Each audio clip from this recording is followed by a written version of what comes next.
para esse material ele vai para o YouTube e a gente vai fazer campanhas de impulsionamento no YouTube para que todo esse conteúdo seja de conhecimento público e que todas as pessoas que participaram desses projetos também possam ver aí o resultado do trabalho deles, tá? Cida, bola com você. Mais uma vez, muito obrigado a todos. Bom, a gente vai começar com a apresentação do Matheus, com o case do Bradesco, inteligência artificial em operações, pioneirismo no mercado financeiro com o uso de inteligência artificial em documentos complexos. A Júlia não pode estar aqui com a gente hoje porque está curtindo umas férias. E o Matheus veio representando a equipe, né, Matheus? Muito obrigada, seja muito bem-vindo. Obrigado, Cida. Bom dia a todos novamente. Vou compartilhar aqui a tela, só peço a gentileza de haver a confirmação quando aparecer para todos. Já apareceu. Perfeito. Bom, pessoal, antes de mais nada, eu gostaria de agradecer, tá? Primeiro ao programa aqui, né, de premiação de transformação bancária, também a todos os participantes que aqui estão envolvidos nessa final, e principalmente, né, as lideranças do projeto aqui envolvidas. Então, o Bruno e a Gabriela estão aqui conosco, fizeram parte desse enorme desafio que a gente teve, envolvendo mais de 4 departamentos, mais de 20 pessoas no processo de implantação dessa iniciativa. Então, como a Cida bem trouxe, né, a ideia é compartilhar um pouco do nosso case aplicando inteligência artificial no mercado financeiro, no âmbito de operações. Aqui, basicamente, dando uma contextualização geral, se faz necessário indicar onde que isso está direcionado, né? Então, no centro da nossa estratégia, o âmbito de eficiência operacional. Então, a aplicação de uma solução disruptiva para buscar esse benefício, indicado por alguns fatores, né? Então, a motivação nossa partiu de reduzir os riscos e prazos. Então, muitas das atividades dentro do banco são designadas de forma manual. Atuação em volumes sazonais, então ocorre muito isso, né, em alguns processos bancários, onde começo de ano, final de mês, existe a necessidade de uma atuação maior. Então, o risco envolvido sobre essas questões de volumes sazonais, se tratando de recursos, sempre ocorre. O alto custo operacional, então diversas atividades com enorme interação dos analistas, tendo a referência de fazer análises, buscar referências para concluir seu processamento. Buscar a otimização dos processos, né? Então, no âmbito de melhoria contínua, que é aplicável em todas as indústrias, é um mote necessário. Então, isso sempre nos motiva a olhar os processos dentro do banco e também, naturalmente, possibilitar a automação de serviços em operações. Aqui é um pouco como fica definida a nossa estratégia, né? Então, a área de operações de negócio fornece todo o atendimento às áreas do banco, e aqui a gente tem um pouquinho do nosso modelo de atuação, onde a gente inicia sempre todo o processo através de um atendimento de autosserviços, onde o cliente, através dos canais bancários, ATM, Net Empresa, Internet Banking, Mobile, faz o atendimento próprio dele por ali. Quando requer a necessidade, isso recai por uma atuação utilizando o workflow imagem, e aqui a gente pode tratar de situações onde tem assinatura digital ou manual. A aplicação disso dentro de um workflow corporativo, onde ele tem todas as diretrizes necessárias para deixar a operação com a maior eficiência possível. Aplicação naturalmente de OCR e inteligência artificial, que é onde a gente vai ver um pouco do nosso case na sequência, para que na sequência a gente possa trabalhar dentro da equipe de processamento com sinergia, eficiência, BPO, até mesmo destruição do físico, e trazendo maior valor agregado ao cliente, né? Então, com tudo isso, a gente percebe a redução e eficiência das operações, né? Então, isso se torna muito mais nítido para o cliente. Nos traz maior competitividade e aplica inovação, que é uma necessidade, né? Como a gente comentou anteriormente, a referência da indústria bancária. E, ao final, né, tudo isso agregando um valor ao cliente e reduzindo o custo de servir, que é uma das nossas estratégias. Falando um pouquinho sobre o case, Então, o objetivo aqui foi aplicar a inteligência artificial dentro de um processo de análise de firmas e poderes, onde foi possível extrair e validar informações de documentos não estruturados. Então, esse processo naturalmente requer diversas análises, né, de cunho jurídico, de validade das informações, de prazos, etc. E, naturalmente, essas informações não chegam de forma estruturada, né? Diferente quando a gente vê documentos como contas de consumo, documentos de identificação, onde a formatação do arquivo é muito padronizada, aqui a gente não evidencia isso. Então, aqui a gente teve um desafio enorme em identificar tudo isso, buscar uma ferramenta no mercado que possibilitasse esse atendimento e aplicar ela, né, no âmbito de operações e alcançar os resultados necessários. Para efeito para conhecimento de todos, a gente envolveu mais de 26 empresas referenciadas no mercado com o uso de inteligência artificial. Então, fizemos uma POC extensa, fazendo todas as validações necessárias, principalmente, como eu falei, né, na parte de documentos não estruturados, para que a gente pudesse implementar e obter os resultados versus o investimento necessário. Então, falando um pouquinho sobre o fluxo, basicamente o que acontece é o comercial fazendo a solicitação e a manutenção da abertura de conta referente a essas documentações utilizadas. O time de operações tem ali dentro a realização do upload desse documento dentro dessa ferramenta, que processa de forma automática, em questões de segundos, faz a análise e a extração dos dados dessa documentação. Então, ela é chamada de LOIS, né? Então, com toda aquela diretriz, o acrônimo para fazer a solução, né? O tratamento da linguagem, o OCR, o entendimento do que vai ser feito, né? Da interpretação, o uso da inteligência e serviço, para que na sequência o time faça a validação do resultado da análise e alimente o sistema legado. Então aqui nós temos isso implementado nas nossas esteiras, tanto de atacado quanto varejo. Então 100% do nosso volume tratado em documentos não estruturados passa por essa ferramenta, com um resultado de assertividade muito grande, que evidencia os resultados que falaremos na sequência. Tratando aqui um pouquinho, né, então, do lado esquerdo a gente vê no computador um pouco da atuação da ferramenta em produção, né, então fazendo uma análise de uma operação com dados de cliente.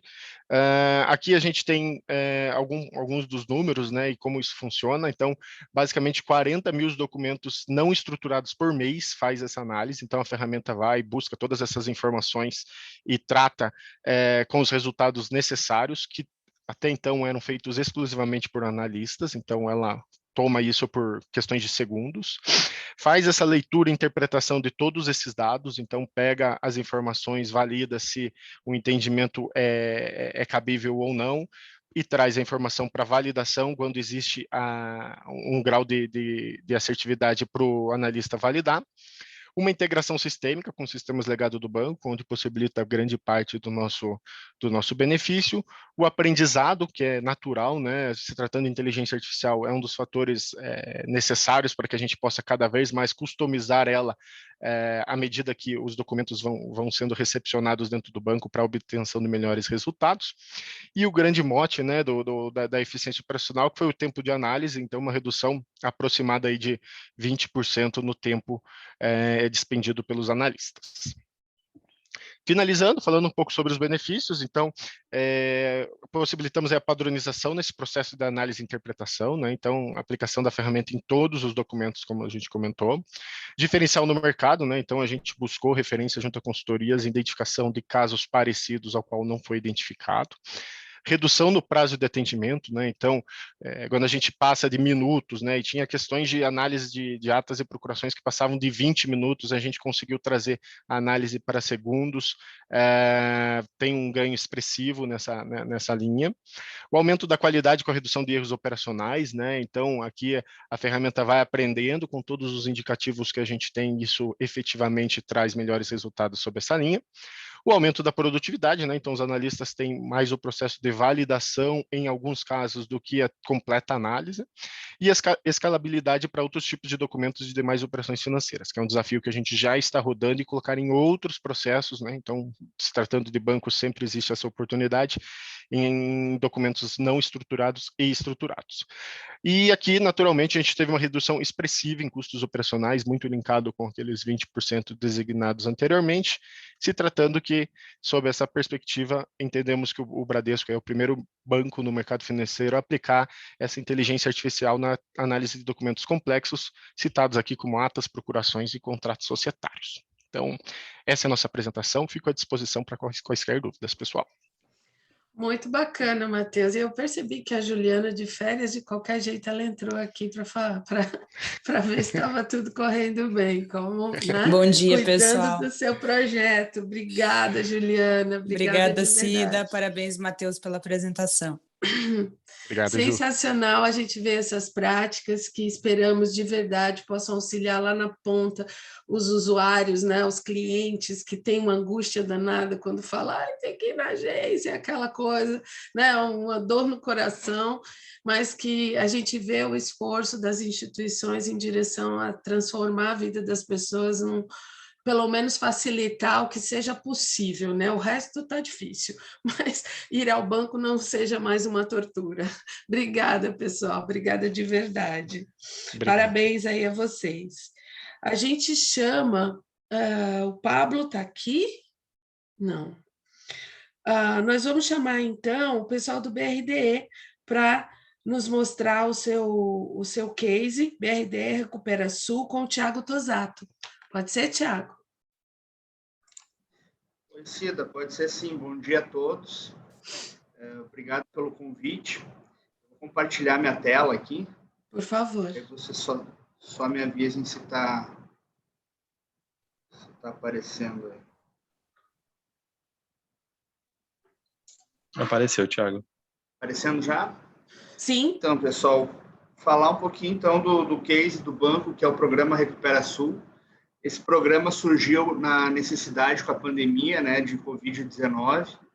Então, o banco, apresentar um pouquinho o banco, né, o banco é um banco de desenvolvimento, ele foi fundado em 1961, os estados controladores é o Paraná, Santa Catarina e Rio Grande do Sul, então a gente atua na região sul do país. Temos alguns escritórios, né, no Mato Grosso do Sul, onde a gente opera também, e no Rio de Janeiro, para fins de relacionamento. O BRDE tem 16 bilhões em ativos, 13 bilhões e meio de carteira. Nós contratamos até novembro desse ano 3 bilhões e 200, temos um patrimônio líquido de 3 bilhões e 300. Até novembro nós apuramos um lucro aí de 200 milhões. Estamos presentes em 1.087 municípios, 91% da nossa região.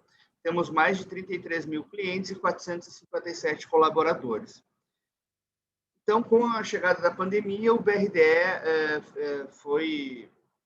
teve esse desafio, né, de enfrentamento dessa pandemia. Então, a gente resolveu fazer um pacote de ações e a gente nomeou um programa chamado Recupera Sul, que é um programa para manutenção e recuperação das nossas empresas aqui da região.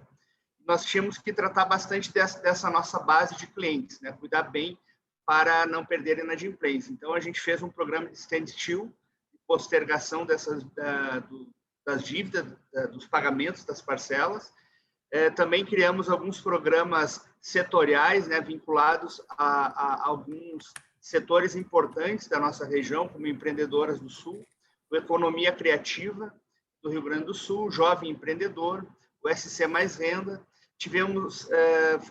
A gente fez uma digitalização dos nossos processos, diversificamos fundings até para a gente poder compor esse programa Recupera Sul, e também lançamos um aplicativo do BRDE para poder melhorar o nosso relacionamento junto aos nossos clientes e também a divulgação dos dados. Como passou a ser tudo remoto a partir do período de pandemia, o banco acelerou várias ações que estavam previstas no seu planejamento estratégico.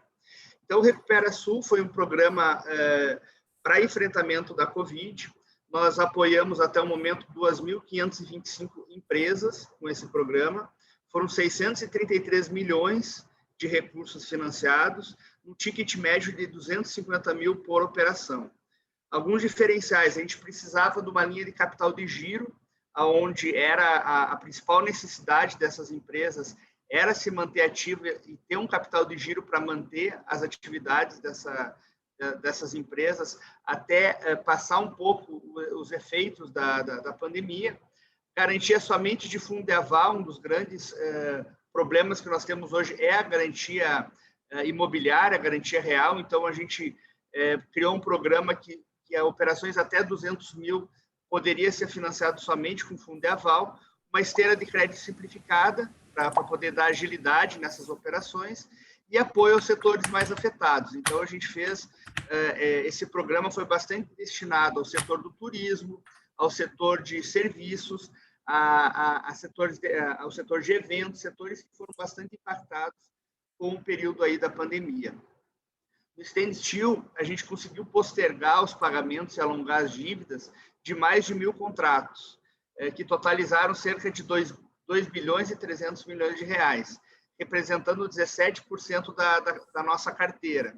Então, isso ajudou bastante essa postergação, as empresas passarem pelo período da crise. Durante pelo menos 6 meses, elas ficaram sem fazer o pagamento das parcelas, né? Isso aí ajudou as empresas a se programarem, né, e recuperar o fôlego nesse período da pandemia.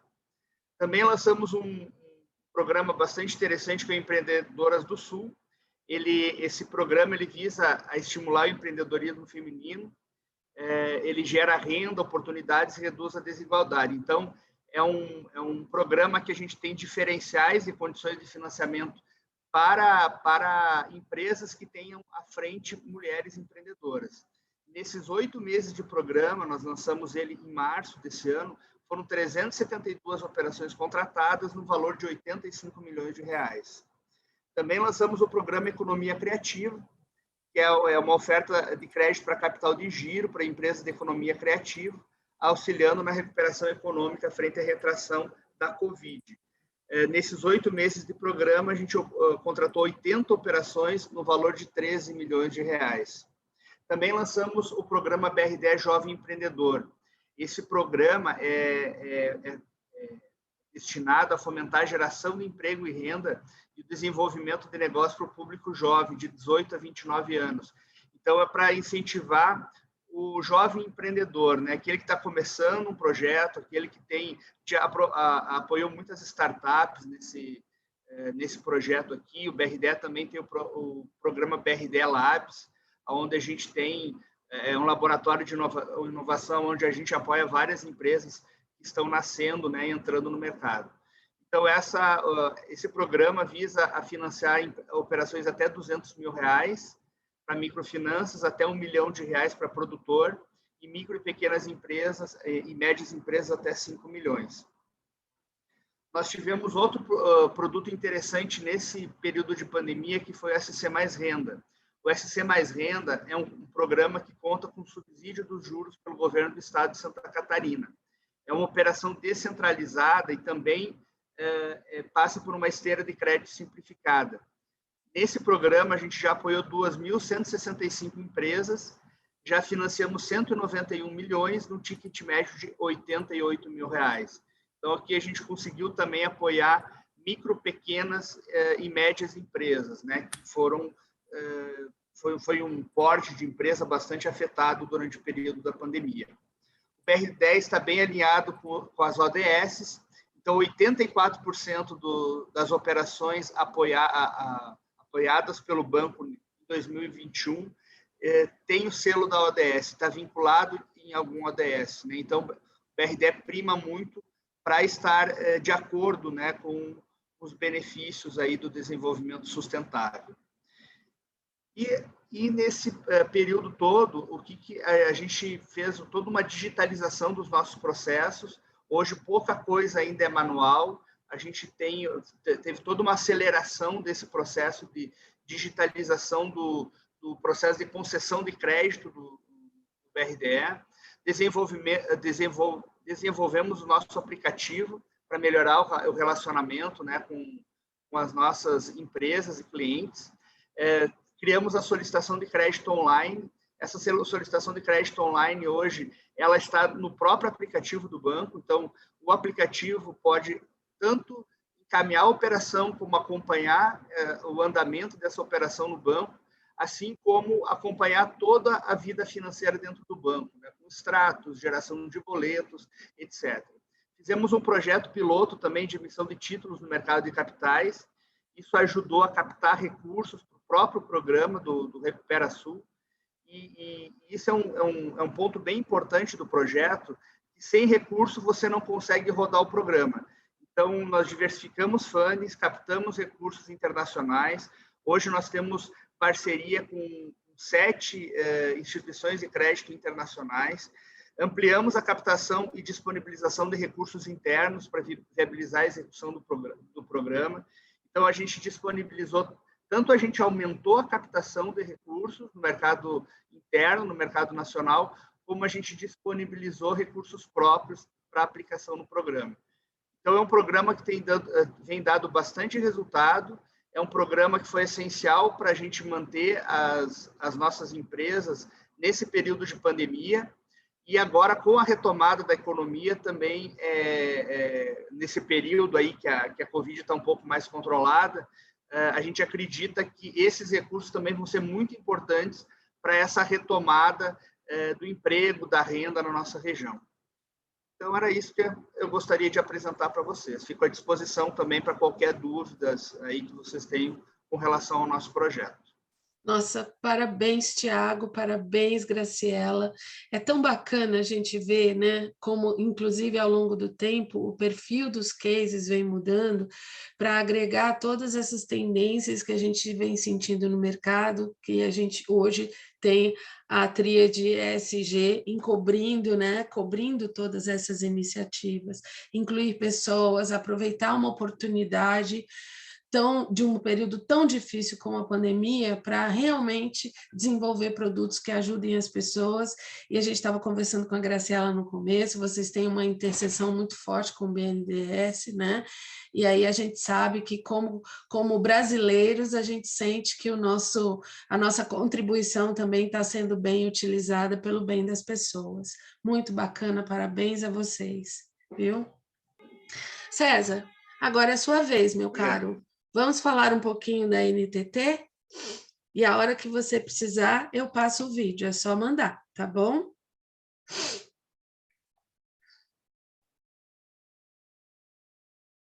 César?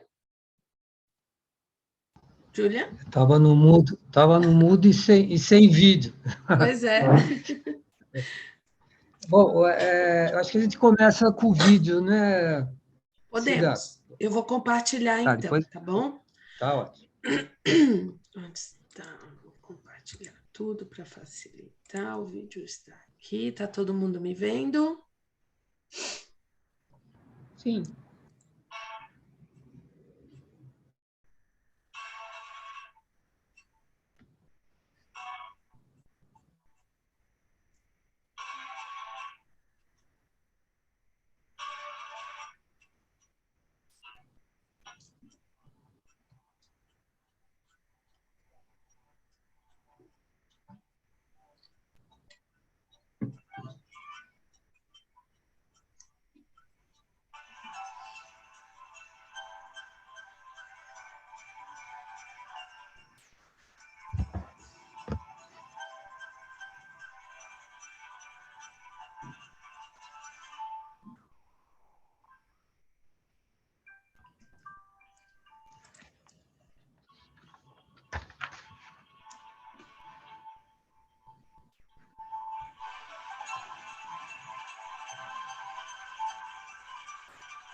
Tá bom.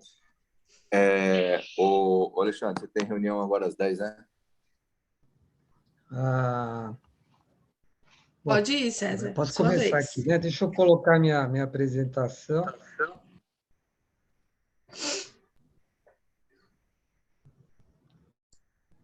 Só um minuto.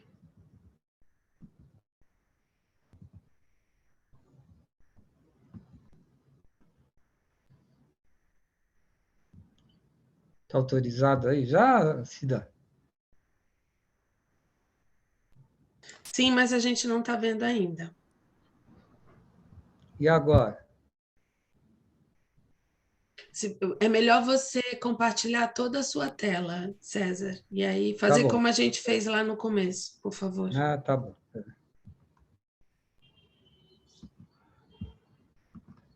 Isso. Pronto, agora foi. Aí o povo me vê mais de uma vez, não precisa tanto, Ave Maria. Aí você coloca no... Isso aí, perfeito. Tá bom. Bom dia, pessoal. Gostaria de agradecer esse convite para a participação da NTT nesse evento que a gente gosta tanto, né? Tem participado vários anos do prêmio patrocinado pelo relatório bancário, né? Por Cantarino, e esse prêmio de Banking Transformation faz todo sentido nesse momento que a gente está vivendo. Os cases são maravilhosos, e eu gostaria de mostrar um pouco da NTT para vocês. Apesar de que muitos dos participantes aqui dos cases são nossos clientes, a gente conhece bastante, mas é a oportunidade da gente mostrar um pouco da NTT e da onde a gente tem trabalhando, dando foco para poder ter uma relação positiva com nossos clientes. Então, começando com a família NTT. A NTT é uma empresa japonesa, né? Tem 150 anos de existência, é a principal telecom, né? Empresa de telecomunicações do Japão, é uma empresa muito grande, uma das maiores do mundo. Ela tem uma presença focada no Japão e dando gancho para a empresa que agora nós estamos, que é a NTT Limited. Então, a NTT Japão tem, nos últimos anos, na última década, comprado uma série de empresas e ela, há 2, 3 anos atrás, ela pôs todas essas empresas numa empresa só chamada NTT Limited. Então, foram mais de 30 empresas que formaram esse braço ocidental, esse braço fora do Japão, da NTT. Já começou com uma empresa muito grande, né? A soma de 30 empresas que formaram ela já deram um fôlego grande para a gente, um tamanho grande. A gente está presente com escritório em 57 países, negócio em 73 com representações, mas com presença nossa mesmo como escritório em 57 países, né? Prestamos serviço em mais de 200 países e regiões, e temos já uma receita de 11 bilhões de dólares. Então, esse é um número para a gente ter uma ideia. Aqui no Brasil, a gente responde para o Américas e para a Latam. Então, a gente tem uma participação grande aqui em Américas, que é um dos principais pontos da NTT Limited, né? A NTT Limited está dividida por continentes, ela tem presença na África, na Europa, Américas, Oceania e Ásia, e tem uma participação forte em todos eles. O que a gente faz, né? Esse slide mostra que a gente praticamente participa de todo o ciclo de uma abordagem de TI numa empresa. A gente é uma empresa de integração de soluções de TI e a gente tem uma participação em todo o processo, um end-to-end de participação. Então, a gente tem desde um serviço de consultoria muito forte, a gente está participando de consultorias em empresas grandes, principalmente no mercado financeiro.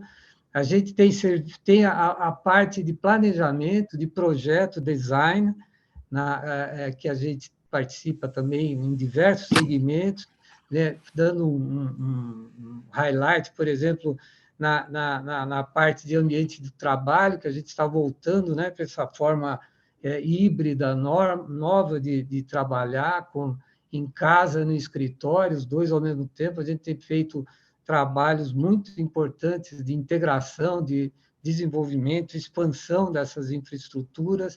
A gente trabalha muito com planejamento de data centers, com todas as novas modernidades, toda a tecnologia recente, que está com uma tendência muito grande já de implantação nos clientes, de segmentação, de microsegmentação, a gente participa com muita força, trazendo esse know-how nosso de desenvolvimento.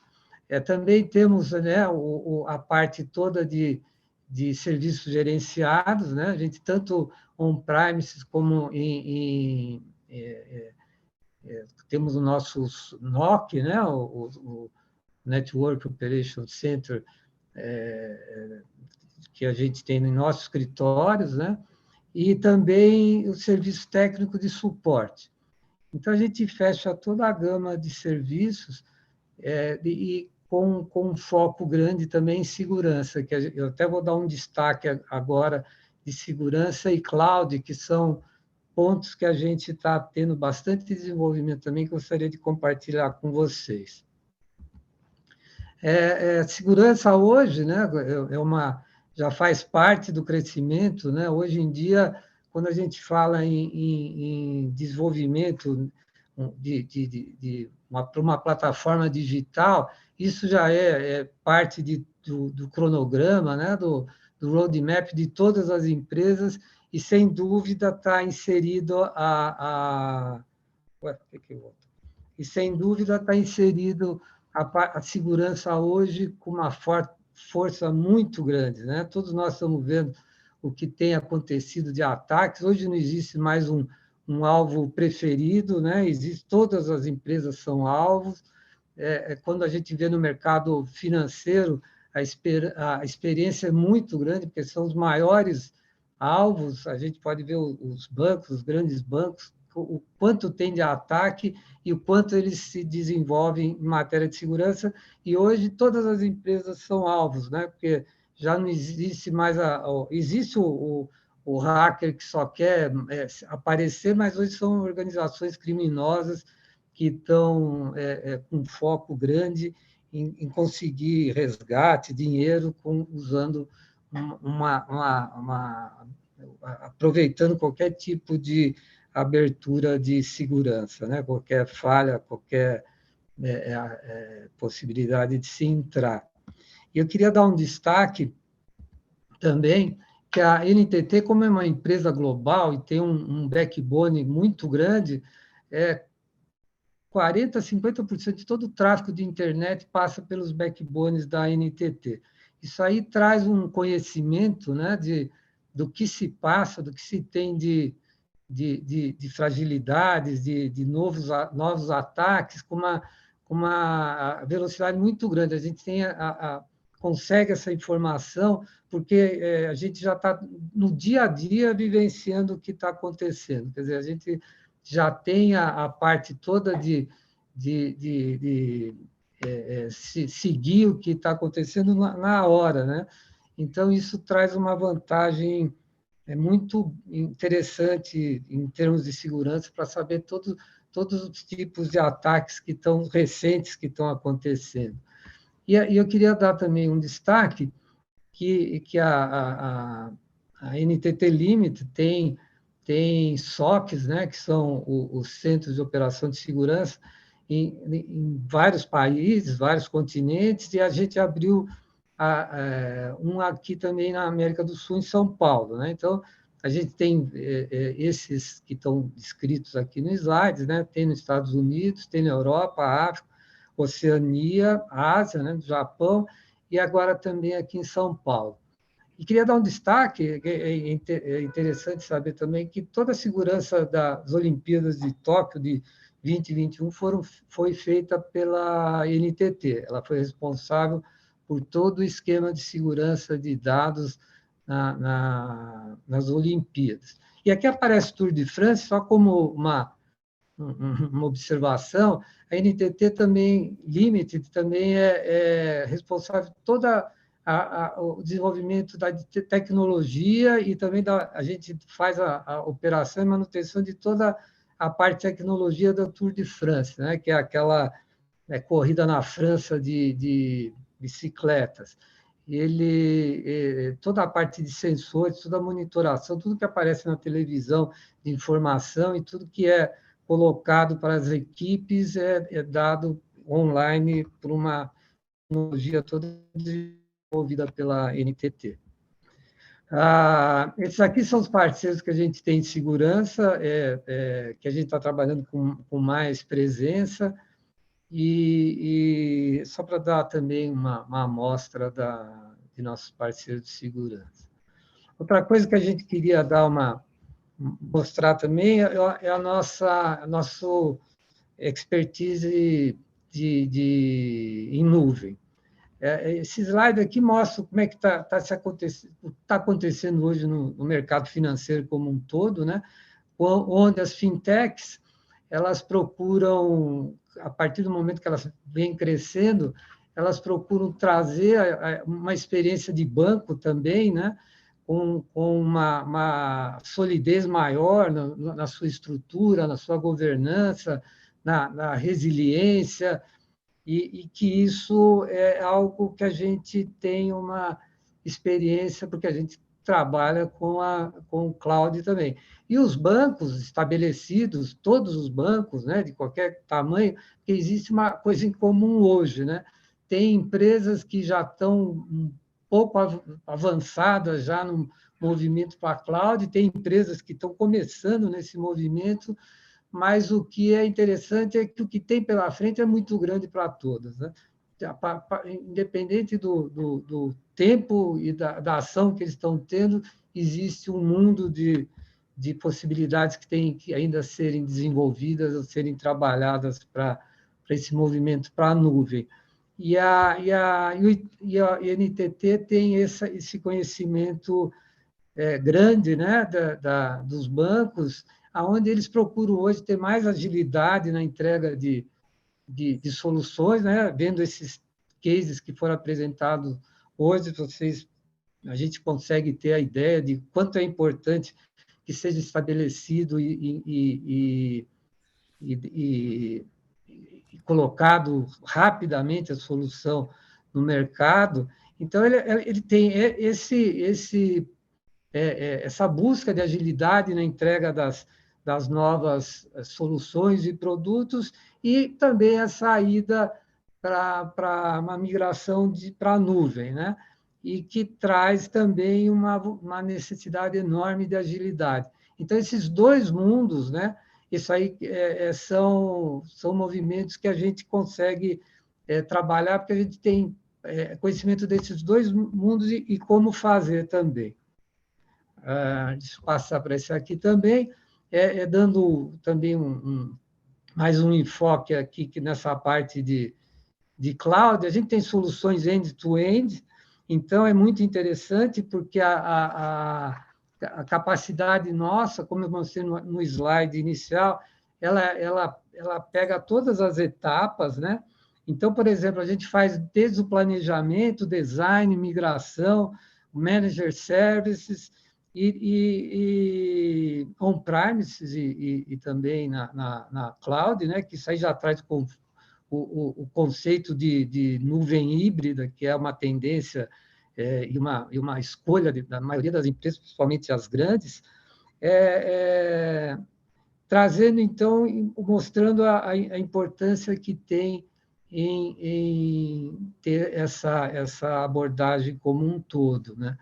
A especialidade nossa em Deep Cloud, quer dizer, temos um conhecimento grande na NTT Limited, tem diversos cases internacionais, a gente está trazendo todas as ferramentas que a NTT tem aqui para nossa utilização aqui no nosso mercado, né? As capacidades das plataformas, a gente tem como eu já falei, a gente tem uma experiência nos dois mundos, a gente consegue fazer, entender a melhor maneira de se fazer essas migrações, né? Porque eu acho que quem tem experiência em nuvem sabe que uma coisa que se evita são as ilhas de operação, onde é colocado para um grupo de operação fazer uma abordagem de operação, de suporte na nuvem, sendo que os caras só têm experiência em mundo legado. Então, o que a gente tem de especialidade, que a gente consegue transportar para a nuvem todas as ferramentas que se usam no mundo não nuvem, né? Então, a gente consegue fazer uma SD-WAN via nuvem, fazer fonia, segurança. Isso traz um grande diferencial em tempo e agilidade. E otimização de custo também. A gente tem ferramentas e frameworks que a gente coloca, e o mercado está gostando muito disso, todas as etapas de uma migração para a nuvem, ela já vai dando a comparação de custos, de arquitetura, lógico, mas de custos também, fazendo um comparativo de todos os provedores de serviços de cloud. E também ele tem um contínuo gerenciamento da rede, onde ele fica sempre buscando um modo de conseguir uma redução, enxugamento de custos em todos os movimentos de cloud, em toda a operação, e fica sempre fazendo essa monitoração tanto de disponibilidade como de redução de custos. E o modelo comercial flexível, porque a NTT ela é muito conhecida pela facilidade de fazer negócios, né? A gente é muito ágil, qualquer ponto a gente escala internamente, em todos os níveis, com uma velocidade muito grande. E eu gostaria, acho que acabou, queria agradecer de ficar aberto a perguntas, a um futuro contato e, de novo, parabenizar os cases aí que são muito positivos, né? Impressionantemente, como a Cida falou, a gente vai vendo a evolução, né, desses cases, exatamente. Cada vez são mais modernos, mais um foco enorme em cliente, trazendo ganhos que são super compensadores mesmo. Muito obrigado. Obrigada a você, César, muito obrigada. A NTT nos apoiando, viabilizando também a realização desse prêmio. E agora vamos devolver a tela aos nossos cases. Eu vou chamar o Paulo Toldo, da Ailus, com o case Pix. A Ailus aproxima. Paulo, é só compartilhar a sua apresentação. Obrigada pela tua presença.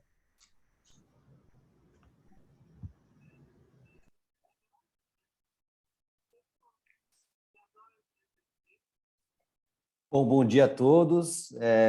Cida, muito obrigado pelo convite. Você precisa colocar no modo apresentação, Paulo. Só. Sim, pois não, só colocar no modo apresentação, perdão. Agora ficou melhor, né? Todos vendo bem aí? Tá quase.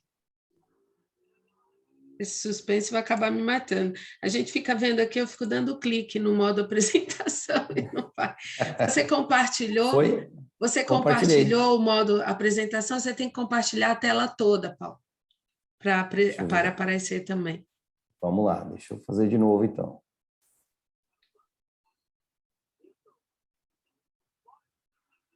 Aqui.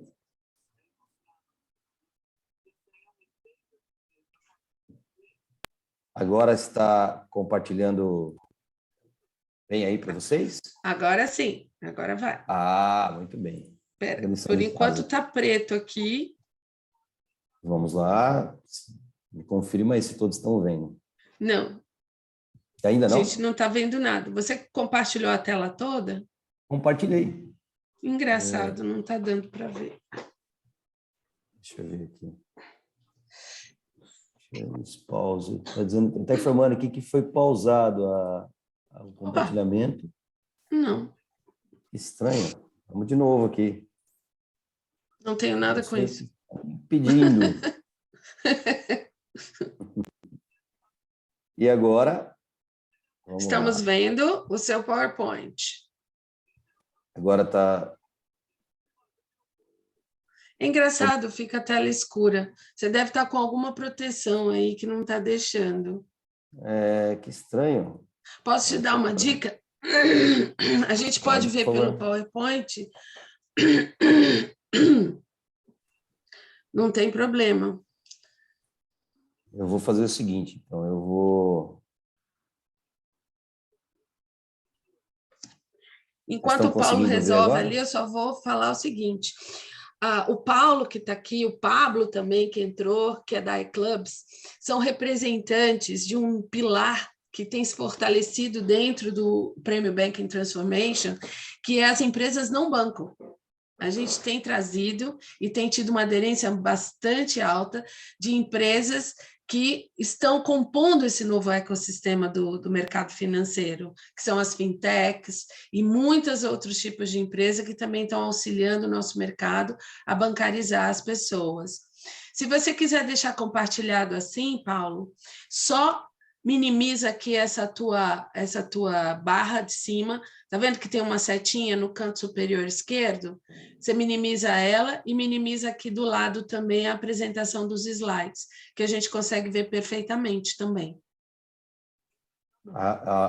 Desculpa, onde você está colocando? Tem uma setinha para cima aqui no canto superior esquerdo, logo ao lado da palavra edição, tá vendo? Se você minimizar aqui, a gente tem mais espaço de tela para ver os teus slides. Canto superior esquerdo, tem escrito localizar, substituir, selecionar, edição. Dá um clique aqui. Está me atrapalhando aqui, deixa eu estopar aqui. Vamos lá. Onde? Canto superior esquerdo, vamos lá. Aí some essa barra grande e você minimiza também os slides que aparecem ao lado. E de qualquer jeito a gente vai ver o conteúdo da tua tela.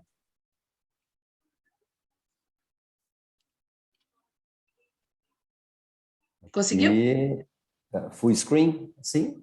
Isso, vai lá. Tá bom, e aí você compartilha. Agora sim, vamos lá, deixa eu só... Aqui a minha... Agora eu não estou conseguindo achar a apresentação. Que coisa boa, né? Meu Deus. Peraí. A gente sabe que as agendas de vocês são muito agitadas, ainda mais essa semana. Somos muito gratos, espero que o Pablo tenha conseguido resolver a sua emergência também, mas já já a gente... Né? Paulo, e agora, pode vocês ir, estão vendo? vai lá. Estamos vendo.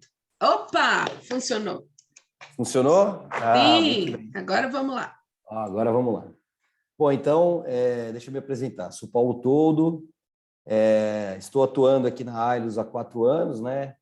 E o case que a gente está trazendo aqui hoje é um case que começou justamente durante a pandemia, né? Nós somos um sistema cooperativo de cooperativas de crédito urbano, né? Hoje são 13 cooperativas, nós temos uma cooperativa central, que atua para 13 cooperativas espalhadas nos 3 estados do Sul. Aqui, né? Temos hoje mais de 1.200.000 cooperados associados ao sistema, né? E a nossa expansão hoje ela está se dando principalmente no digital. A nossa conversão digital hoje de novos cooperados, ela está em torno de 40% já no digital, né? De tudo de novos cooperados que são entrantes no sistema, né?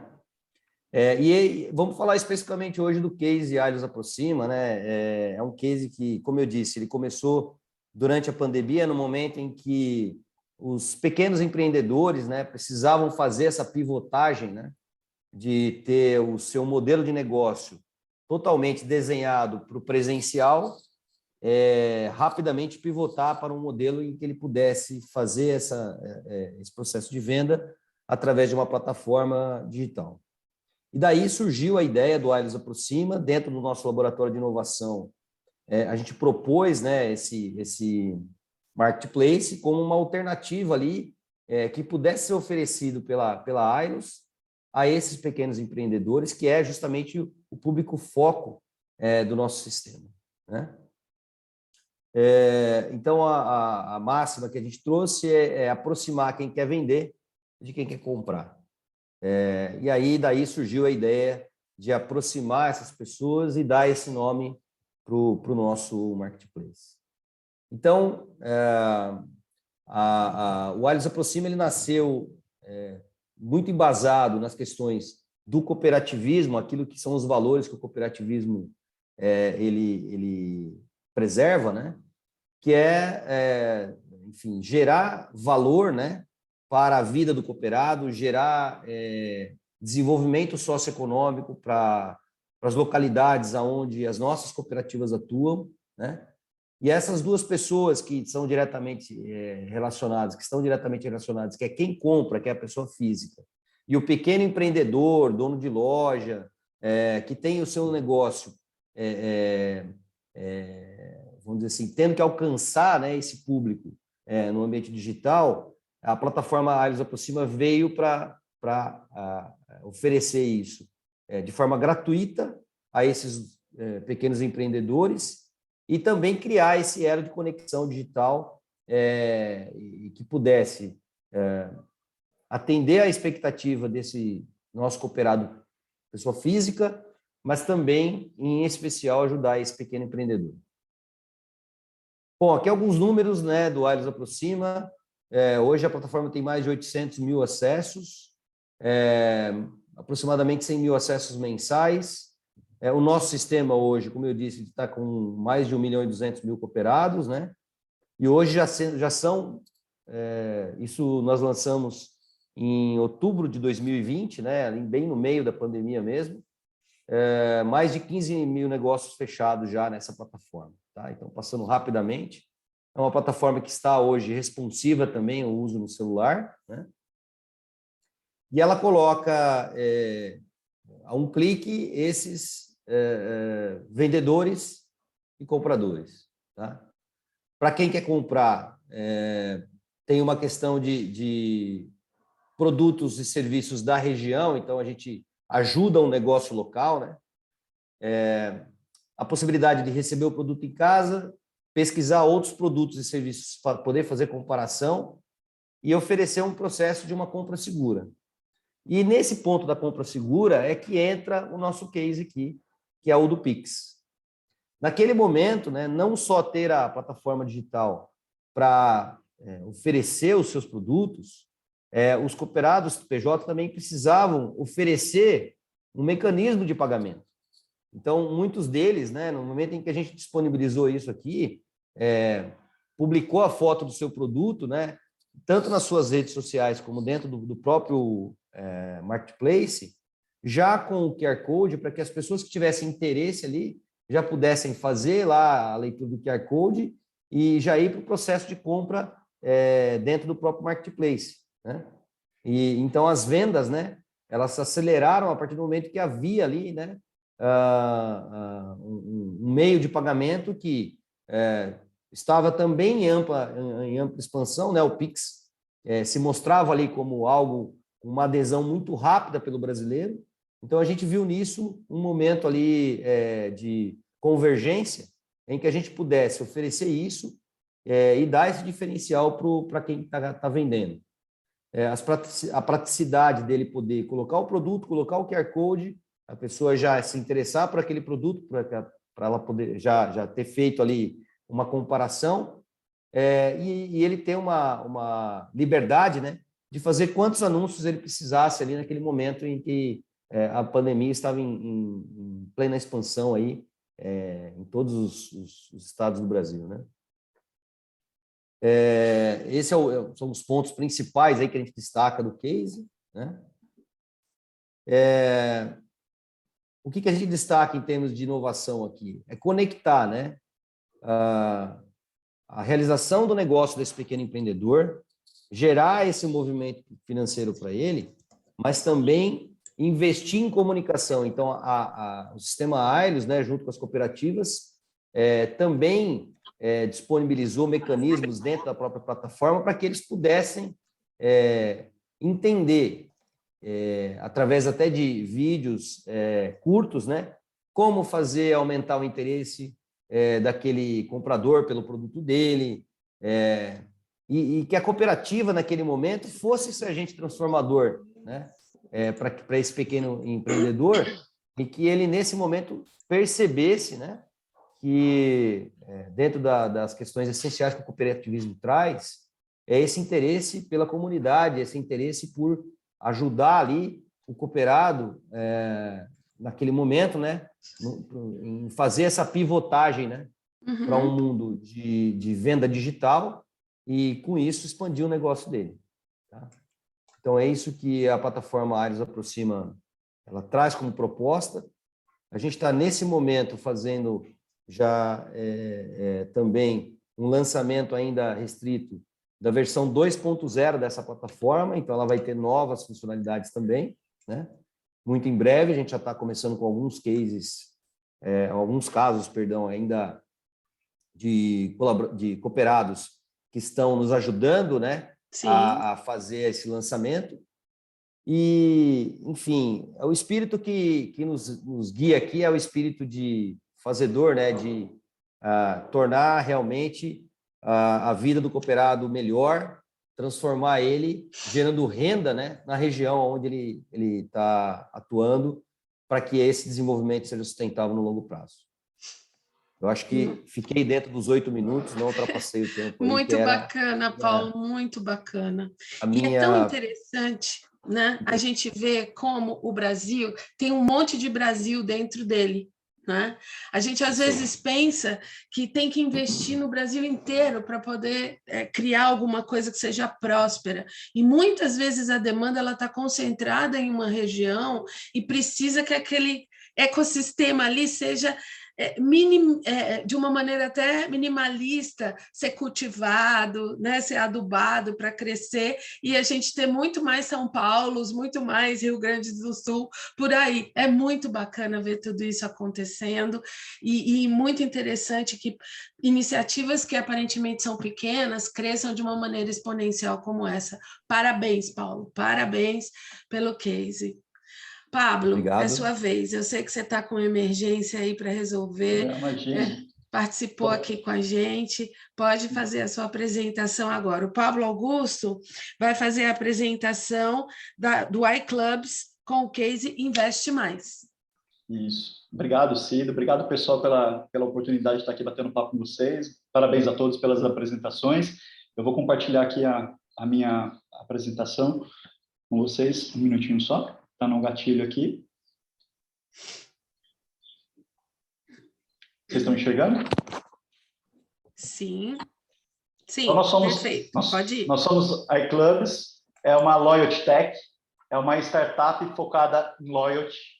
Loyalty, entende-se, a gente usa o termo em inglês porque ele abrange mais palavras em português, como fidelização, incentivo, engajamento de clientes, principalmente focado para o setor financeiro.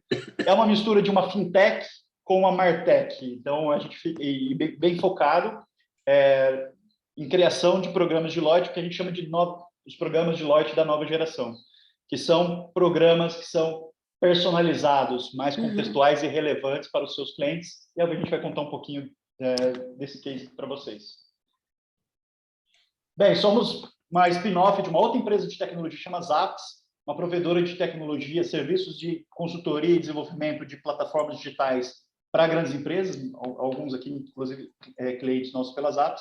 A iClubs nasceu como uma spin-off dessa outra empresa, e o que a gente entendeu no mercado, uma dificuldade grande das grandes empresas, principalmente para atender as áreas de negócio e as áreas de marketing, quando querem criar os seus programas de loyalty ou suas campanhas de loyalty personalizados, sempre quando existe uma necessidade de negócio, isso vai bater para a implementação na parte de tecnologia, os times de tecnologia não conseguiam atender a velocidade que as áreas de negócio, principalmente de marketing, demandavam. Isso por N motivos, complexidade da tecnologia, backlog de desenvolvimentos grandes, né? Muitos projetos de tecnologia ao mesmo tempo, então, um backlog de desenvolvimento grande. Então, a gente identificou a oportunidade de trazer uma infraestrutura tecnológica pronta e moderna para as empresas criarem seus programas de loyalty com muita velocidade. Então, o que a gente faz com a nossa plataforma, né, para criar esses programas e campanhas de loyalty? Primeiro, é uma plataforma que é um one-stop shop para experiência de loyalty. Independente do modelo de programa de loyalty que a empresa queira criar, se é um programa de pontos, milhas, cashback, investback, enfim, o que seja, a plataforma ela é flexível para criar diversos casos e com muita velocidade. O que a gente faz na plataforma, principalmente olhando essa questão de personalização? Nós fazemos toda a parte de unificação de dados do cliente dentro da nossa plataforma. A gente personaliza e automatiza as campanhas e ações de reconhecimentos e recompensas, entendendo reconhecimentos como mensagens e recompensas aquilo que o cliente ele ganha de valor ao realizar um comportamento que a gente queira incentivar, seja uma compra, seja uma transação de um cartão, seja o pagamento de um boleto, seja um pagamento por Pix, seja um consentimento de Open Banking, enfim. Quando o usuário cria, ou ele aciona, ele realiza um comportamento que a gente queira incentivar como empresa, é automaticamente disparado aí os reconhecimentos e recompensas. E a gente já traz integrado na plataforma também um ecossistema de reconhecimentos e benefícios já integrado na plataforma. Só para ficar um pouquinho mais claro, até que uma arquitetura macro do que a gente faz, no canto esquerdo dessa figura, a gente mostra que a gente conecta a nossa plataforma nas diversas fontes de dados que as empresas têm. Seja no CRM, seja na processadora de cartão, seja no ERP, seja em qualquer tipo de sistema, aplicativo, web, aplicativo mobile, enfim, a gente conecta em diversas fontes de dados. É uma plataforma API First, então ela já nasceu com o conceito de API primeiro, né, para justamente facilitar qualquer tipo de integração. Dentro da plataforma, a gente faz toda essa ingestão, organização dos dados, a gente centraliza, organiza e orquestra os dados. A partir daí, são gerenciadas regras, justamente nesse sentido que eu falei. A gente cria um mapa de comportamentos, como uma compra, passar o cartão ou realizar qualquer outra ação que a gente queira incentivar. E a gente cria, dentro de uma segmentação de público, a gente identifica quem está realizando esse comportamento. A partir de então, a gente cria o que a gente chama de audiências dinâmicas. A plataforma faz isso em tempo real e de forma dinâmica. E para esse público que executa esse comportamento, a gente dispara ações de reconhecimento e recompensa, aqui mais indo para o canto direito da nossa figura, né, dessa criação da experiência digital, onde a gente já conecta, por exemplo, com alguns programas de coalizão, ou uma wallet de cashback, enfim, independente do modelo de negócio, a gente já cria esses disparadores de recompensas, mas também de mensageria. E aí a plataforma, como disse, ela é API First, a gente também facilmente integra ao que vocês ou que as empresas já têm de CRM, disparadores, mensageria, enfim. A plataforma ela nasceu também para facilmente se conectar às plataformas já existentes dentro das grandes empresas. Bem, entrando aqui no case do Invest Mais, contar um pouquinho para vocês. O BTG Pactual, o maior banco de investimentos da América Latina, vocês acompanharam, ele entrou recentemente no segmento de varejo, lançou o BTG+, a sua conta digital de varejo. Eles tinham ali já um programa inicial que eles construíram dentro de casa para o lançamento de um cashback. E após a implementação do novo loyalty para o BTG+, o programa chamado Invest Mais, que é através da nossa plataforma, ela foi a mar aberta aproximadamente no começo desse ano. Hoje, o cliente do BTG+, ele escolhe como vai ser o programa de loyalty dele dentro do BTG+. Então, um cliente BTG+, hoje, através da nossa plataforma iClubs, e dentro do aplicativo da conta digital do BTG+, o cliente escolhe como ele quer ser recompensado dentro do programa de loyalty. Então, por exemplo, o cliente do BTG+, ele pode escolher ser recompensado com um cashback que vai para um fundo de investimentos. Ali no cartão, ele vai até 1% de cashback num fundo de investimento tradicional. Ou, se o cliente do BTG tem uma afinidade mais por empresas de impacto ambiental, ele pode escolher um fundo ESG, ou, de repente, se ele tem uma afinidade por fundos cripto, ele também pode escolher que seja para um fundo Bitcoin. Ou até o que a gente lançou recentemente com eles também, através da nossa plataforma, que foi o primeiro cartão Black modular do mercado, ele também pode conectar, levar esses pontos dele para um programa de coalizão que, de repente, ele já faz parte de um varejista que ele compra ou de outro ecossistema. Então, ele também pode escolher trocar por pontos Livelo, ou por pontos DOTS, ou Esfera, que foi o que a gente lançou recentemente, e tem outros lançamentos por vir. Então, qual que é o mindset aqui e o que a tecnologia permite fazer, né? Primeiro, reconhecer mais de um tipo de comportamento. Hoje aqui, a gente está falando somente da transação do cartão. E também o cliente ter essa personalização de como ele vai ser recompensado. Então, ele dá a preferência do que ele ficar amarrado no modelo empurrado pela empresa. É assim, né, gente? O poder de escolha está cada vez mais na mão do consumidor. Isso não vale só para compra, vale também para o programa de loyalty. Então, a tecnologia permite dar esse poder de escolha cada vez mais na mão do cliente. É isso que a gente faz.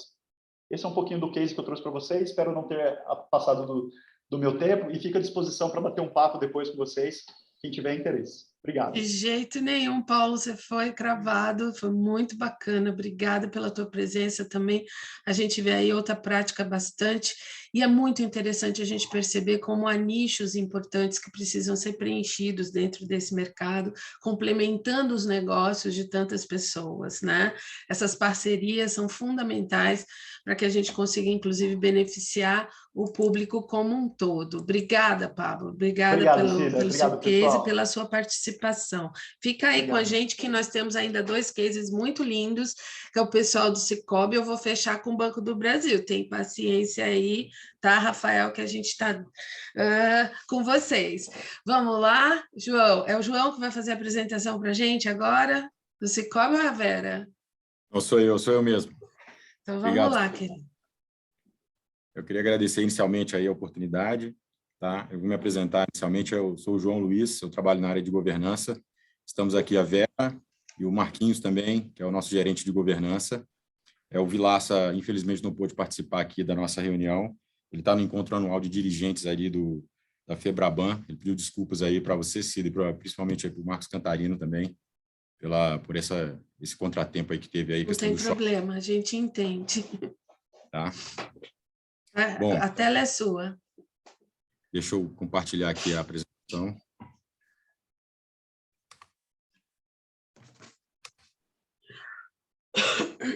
Já estão vendo a minha tela já, todos? Sim. Só falta botar no modo apresentação. Sucesso. Então, vamos lá. Bom, o nosso case aí foi premiado na categoria aí de inclusão financeira. Isso está totalmente convergente com o nosso propósito do Sicoob, tá? Que é trabalhar aí o cooperativismo de crédito. A gente teve uma apresentação anterior aí da Ailos também, que é um sistema cooperativo também, que trabalha na mesma direção do nosso propósito, que é a questão da inclusão financeira de pequenos nichos, pequenas comunidades, né? Então, o nosso case ele quer mostrar o que é a jornada que a gente fez para chegar onde nós estamos hoje, o sistema Sicoob, que é um sistema bastante expressivo, que tem uma capilaridade aí nacional. Hoje nós alcançamos ali em torno de 5,3 milhões de cooperados, temos aí 360 cooperativas singulares e 3.563 municípios são atendidos, estão interligados aqui na nossa rede do sistema Sicoob, tá? Bom, ainda falando um pouquinho do nosso propósito, tá? O nosso case fala sobre o que é a evolução do SISBR ao longo de 20 anos. Um pouquinho antes disso, é interessante contextualizar que as cooperativas de crédito do sistema Sicoob, elas se uniram em um propósito que é promover ali a justiça financeira, uma melhor distribuição de renda, uma sociedade mais igualitária, desenvolvimento de comunidades, isso tudo alinhado ao cooperativismo de crédito, tá? Mas quando aconteceu essa fusão, essa inicial, a gente trabalhava em união. Então, as cooperativas elas estavam todas direcionadas ao mesmo propósito, mas elas eram independentes. Então, cada um tinha sua autonomia financeira, tinha sistemas próprios, ela tinha autonomia administrativa, financeira para fazer tudo, apesar de estarem direcionadas ao mesmo propósito. Tá? E aí era um dificultador, porque nós precisávamos ganhar mais expressividade aí dentro do campo do cooperativismo, e era um limitador, porque se trabalharmos de forma independente, isso enfraquecia a causa do cooperativismo.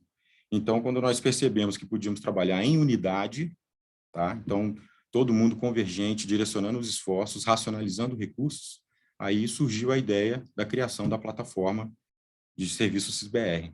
Tá? Então, isso aí foi um divisor de águas dentro do sistema Sicoob, que foi o quê? A gente pegou todo o nosso esforço que a gente tinha descentralizado nas cooperativas, cada uma individualmente conduzindo as suas iniciativas, seja de desenvolvimento de novos sistemas, atendendo às regulamentações, os normativos de órgãos reguladores para ficar aderente à legislação do sistema financeiro. Agora a gente começou a concentrar os nossos esforços de forma coletiva, e isso nós ganhamos exponencialmente ali a nossa atuação como um sistema, né? Então, passando de um patamar ali de um propósito louvável, mas agora a gente estava trabalhando em unidade, não mais em união, né?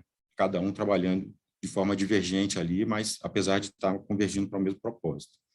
Dentro dessa jornada que aconteceu, o start para o desenvolvimento da plataforma foi em 1999, tá? Então, conseguimos pegar alguns sistemas, consolidamos ali de forma centralizada uma primeira proposição, houve uma implantação inicial em 2001, foi com sucesso, mas com bastante dificuldade ali, mas nós conseguimos vencer.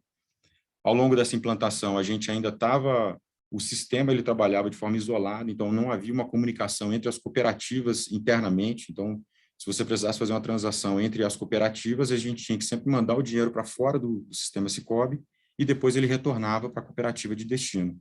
E em 2004 foi um marco aqui para a gente tinha muitas ilhas, apesar de estarmos centralizados aqui com a iniciativa da plataforma, a gente tinha muitas ilhas, e em 2004 a gente conseguiu fazer uma interligação entre a rede Sicoob, então formando ali uma rede muito forte dentro do nosso cooperativismo de crédito. Então a gente não precisava mais transacionar entre as cooperativas, mandando dinheiro para fora do sistema Sicoob para poder concluir uma transação. Em 2013 também teve um outro marco, que foi a disponibilização da nossa plataforma, que é o SysBR Analítico, que aí também conseguiu dar uma visão holística ali de todo o sistema Sicoob, seja da nossa carteira, seja das transações, dos nossos clientes, para onde estavam indo o dinheiro que a gente tinha aqui administrado. Então, deu uma visão muito mais estratégica de gestão, apoiando a tomada de decisão aqui, estrategicamente, do sistema Sicoob como um todo. Um outro ponto que também foi um marco, que foi em 2017. 2017 começou aqui a jornada da transformação digital dentro do Sicoob, acompanhando também as tendências de mercado, com foco no cliente, o usuário final, a experiência na jornada do cliente, e acelerado também pela pandemia, né? Então, quando a gente fala de cooperativismo de crédito, você fala muito de relações interpessoais, muito calor humano, muita participação ali de ir na cooperativa, de ter um contato com o gerente e tudo mais. E a gente, com a pandemia, a gente teve que se curvar e acelerar a nossa transformação digital, entrar com tudo no mundo digital, para não perder ali, para não botar em risco também os nossos cooperados, né? Se você não acelerasse essa questão da transformação digital, a digitalização dos nossos serviços, isso seria um complicador ali, até em risco de saúde. Em 2017 começou a transformação digital, em 2018, com esse movimento que fizemos de disponibilizar nos canais digitais todos os nossos serviços e transações, aumentou significativamente e o canal principal passou a ser o Mobile Banking em 2018. E aí a gente continuou nessa toada. Então, criando aqui uma plataforma multisserviço ao longo dessa jornada, e em 2017 a gente começou essa jornada da transformação digital com esse portfólio que nós temos nessa data, em 2017. Tá? Então, o pilar da nossa transformação digital são 4 pilares que nós temos. Uma é a associação digital, acelerado também em virtude aí da pandemia. Tá?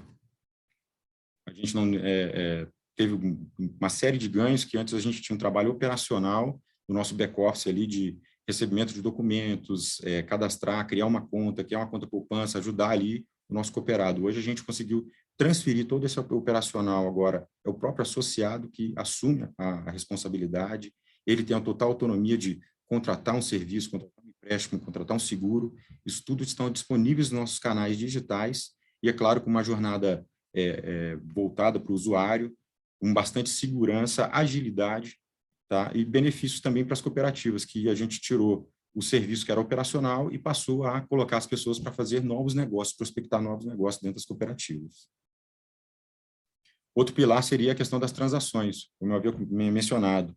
Então, com a chegada da jornada da transformação digital, todos os nossos serviços eles foram migrados e disponibilizados nos nossos canais. Nós tivemos bastante êxito, como eu falei, em 2018, o Mobile Bank passou a ser a nossa plataforma principal aí de acesso dos nossos associados, e tendo uma gama ali, aproximadamente 200 serviços disponíveis para que o nosso associado possa usufruir aí do sistema Sicoob.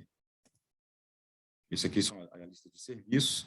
E aqui o engajamento, também ainda voltado para a jornada da transformação digital, a gente promoveu um engajamento muito maior entre os associados e as cooperativas. Então, os associados têm mais autonomia para seguir, livres para escolher o que eles querem contratar, quando contratar, como contratar, e a cooperativa consegue fazer gestão do portfólio como um todo para ver a evolução, de fazer novas proposições, sugerir novos serviços, ofertar novos produtos para os cooperados. Então, a jornada seria de uma associação digital, em seguida, a cooperativa tem ali uma visão mais de gestão, uma visão mais estratégica dos dados, do que está acontecendo ali naquela cooperativa, naquele grupo de pessoas que eles estão administrando, como é que está o consumo dos serviços, das carteiras, seja de investimento, seja da parte de serviços que a gente oferta, que a gente arrecada alguma tarifa, alguma informação assim. A gente deu condições para as cooperativas trabalharem com uma visão bem mais ampliada e integrada. Tá. Ainda também, em virtude da transformação digital, a gente colocou o atendimento digital, que é a Alice, que hoje ela represa praticamente o que a gente tinha de atendimento de primeiro nível, ela consegue resolver praticamente 60% dos atendimentos que nós temos hoje. Tá? E a gente teve um ganho em escala aí, significativo com a entrada do atendimento virtual. Ela está conseguindo endereçar praticamente todas as solicitações que nós entramos ali de primeiro nível, só as mais complexas que são passadas para os nossos atendentes aí, para as pessoas. Aí são os recursos que ainda tem de assinatura digital, que é o fluxo, né? Então, o próprio associado se associa, a gente, com um exemplo aqui do final, seria dele fazer uma solicitação de uma proposta de crédito. No final aqui, teria o atendimento, e no final ele mesmo vai lá e aprova, e com total autonomia, sem precisar ir fisicamente às agências, a gente fez essa transformação. E entendendo que da complexidade também desse ecossistema financeiro que a gente tem hoje para administrar, a nossa plataforma de serviços SysBR, ela também tem um pilar muito forte, que é a segurança cibernética, que até a NTT mencionou desse pilar também, que ele trata dentro do portfólio de produtos que ele tem. O Cicobi também atua nessa parte de segurança cibernética. E dentro da parte de governança, a gente tem ali a governança de TI, risco e compliance, que são os órgãos reguladores ali, que estão sempre soltando alguma normativa, a gente está sempre aderente a isso e quer estar antevendo ali as tendências. Segurança cibernética é algo que a gente não descansa, está diuturnamente trabalhando em cima dessas questões para dar tranquilidade para os nossos associados. E gestão de continuidade do negócio também é muito voltado para os apontamentos de órgãos reguladores, e a gente está compliance em relação ao sistema financeiro. Esse aqui é o arcabouço aqui de metodologias, um framework que a gente tem para ajudar no direcionamento ali do nosso SysBR, da nossa plataforma SysBR de serviços financeiros, porque sem a governança ali para ter uma visão global e ampliada do que está sendo feito, do que está sendo desenvolvido, deixar os normativos ali, a gente ficar compliance com as auditorias, órgãos reguladores, recomendações, direcionamentos estratégicos, alinhamento da estratégia do Cicobi com a diretoria de tecnologia para atender as orientações estratégicas do sistema Cicobi. A gente tem esse arcabouço de metodologias e frameworks para suportar isso aí. E aqui, por fim, é a plataforma onde a gente alcançou aí no final aí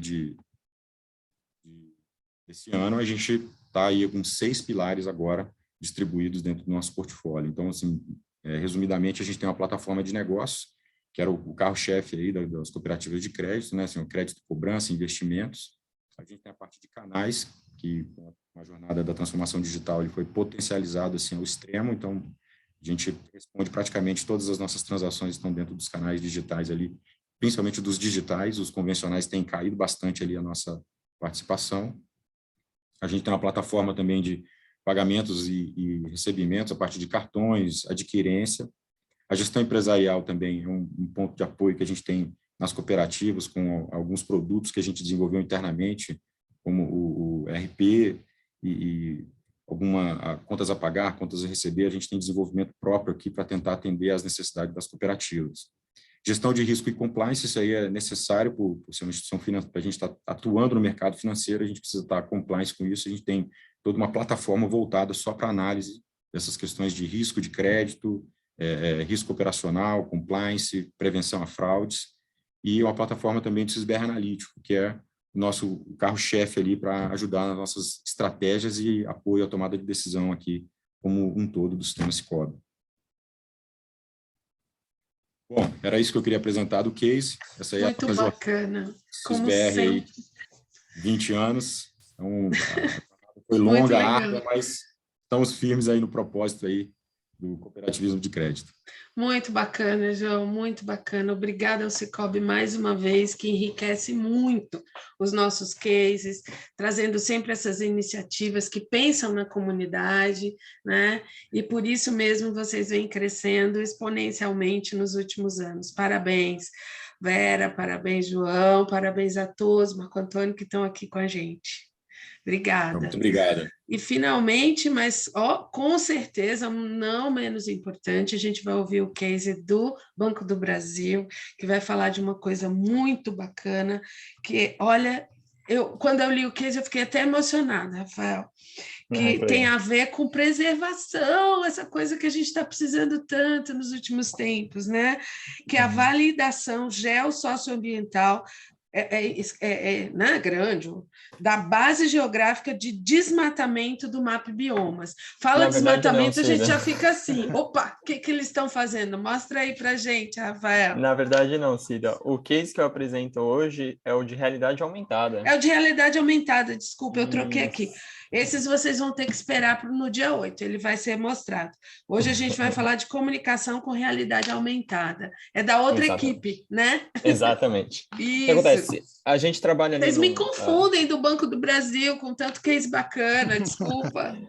Exatamente. A gente trabalha ali no Banco do Brasil. A nossa equipe, na verdade, é uma equipe que desenvolve várias soluções utilizando o IA e outras tecnologias, né? Então, como você pode ver, a gente realmente inscreve diversos cases, né? Alguns deles eu sei, inclusive, que teve premiação, não vou lembrar o nome deles agora, né? Mas o case que eu trago hoje para vocês é um case voltado para a comunicação interna, né? Então, só para me apresentar brevemente antes, acho que não estava todo mundo, meu nome é Rafael Kies, sou formado em tecnologia e com especialização na área de comunicação e marketing, e o case, deixa eu só compartilhar minha tela, né, que eu não comecei. Acho que foi minha tela, né, pessoal? Se vocês puderem confirmar, por favor.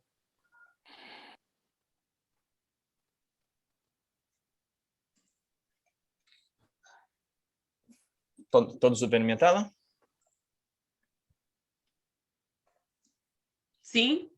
Legal. Sim. Bom. Só compartilhar agora. Já foi.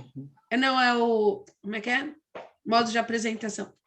Não, para mim já foi também, para vocês não apareceu. É que você precisa compartilhar a tela toda, senão o modo de apresentação não aparece, fica só no PowerPoint. Vamos ver se foi agora.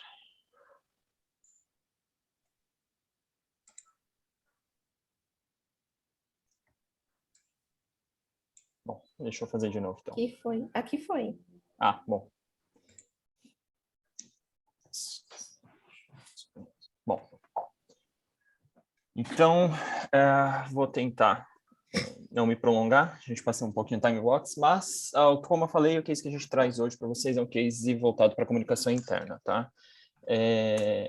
A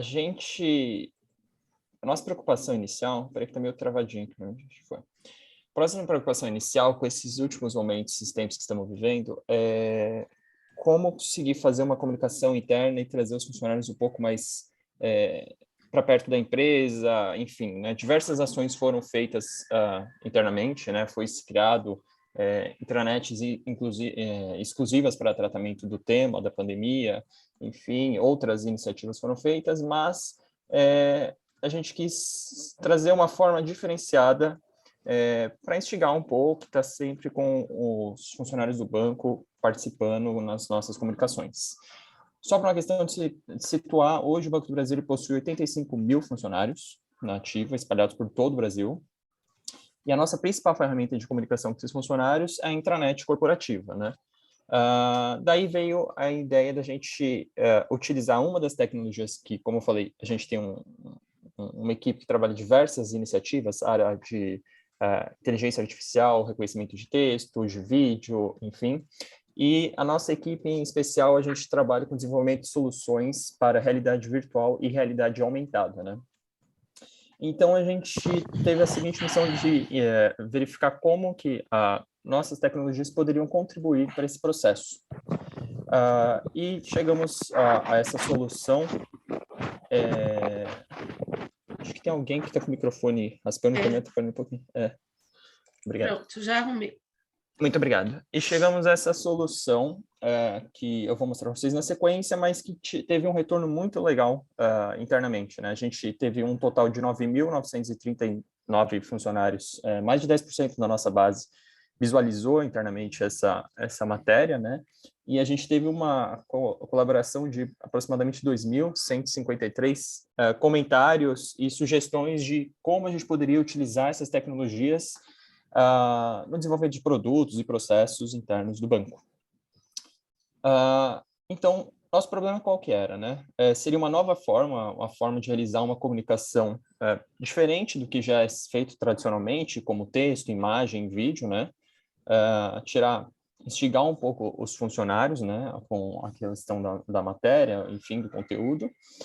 A nossa ideia, como eu disse, foi utilizar a realidade aumentada para explicar o conceito de forma didática. A realidade aumentada, só para situar, né?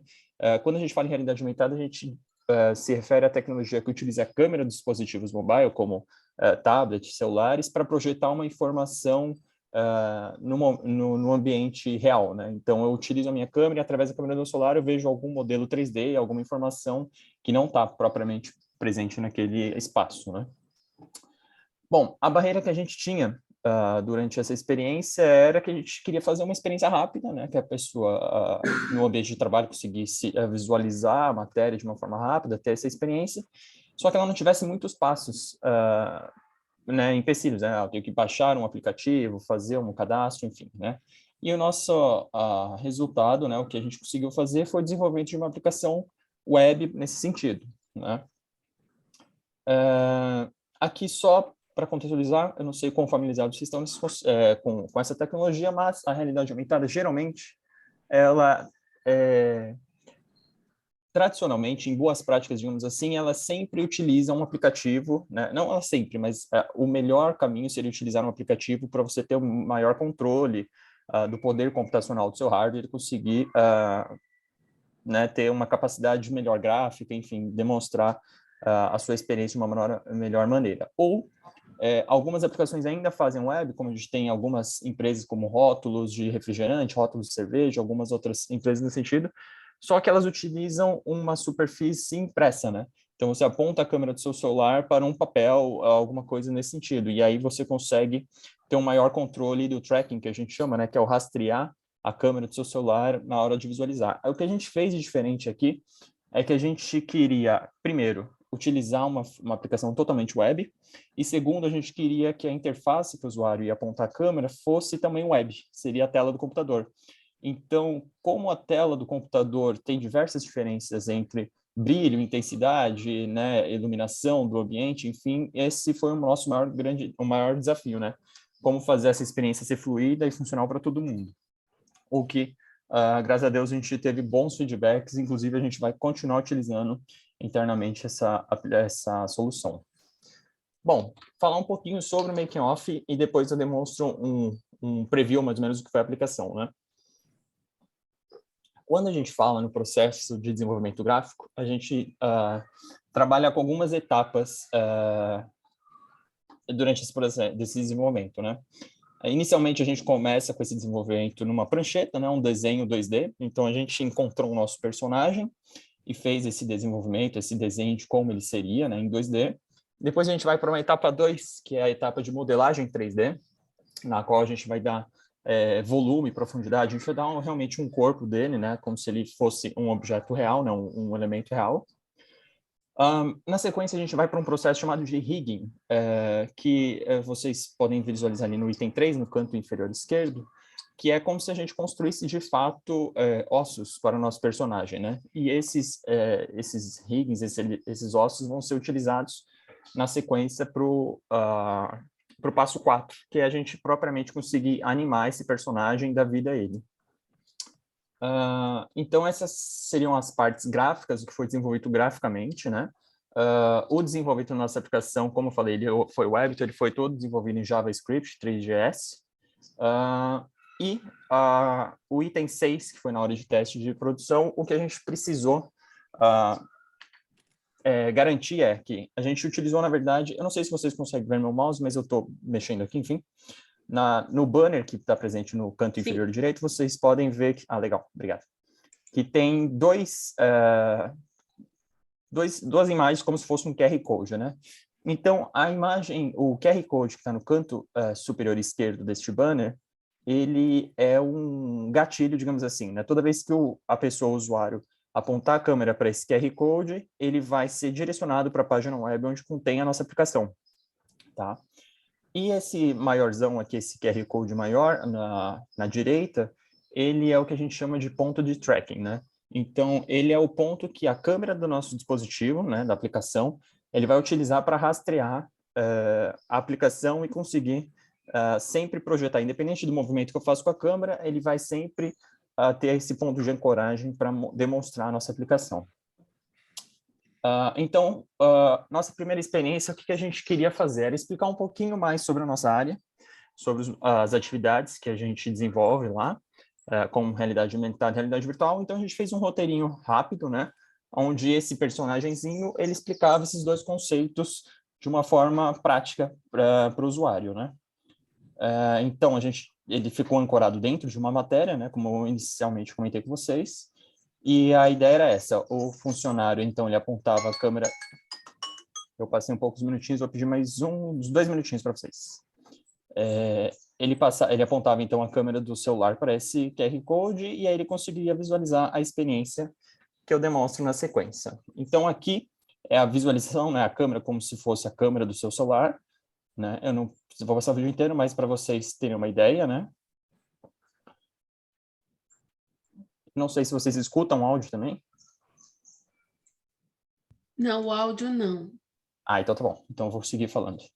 Então a ideia é que a pessoa, enquanto ela está lendo a matéria, né, ela se depare com um robozinho, né, e ela consiga visualizar, ele explicar para ela um pouco da diferença entre realidade aumentada e realidade virtual. Aqui para vocês verem um pouco em tamanho real, né, sem estar no meio da projeção, né.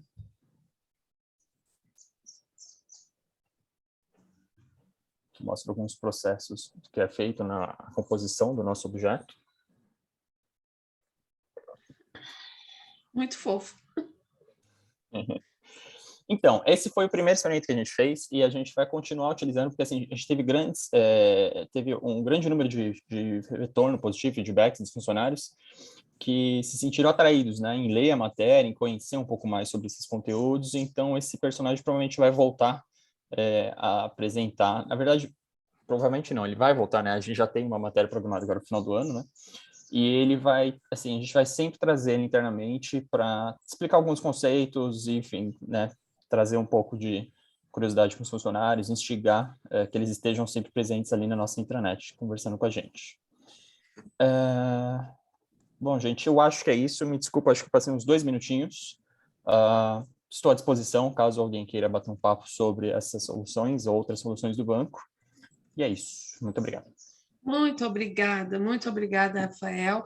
E, de verdade, eu se confundi, mas eu estava certa, porque a gente ainda tem o case do pessoal que vai falar sobre a validação geossocioambiental da base geográfica de desmatamento do MAP Biomas, né? Que é aquelas coisas que a gente fica ligada para saber quem está ajudando a gente preservar as nossas matas e fazer as coisas certas nos lugares certos, né, Sebastião? Sebastião e a Natasha que vão fazer essa apresentação para a gente. Sejam muito bem-vindos. Obrigado. Então, obrigada, pessoal. Eu vou conduzir, né? Deixa eu me apresentar.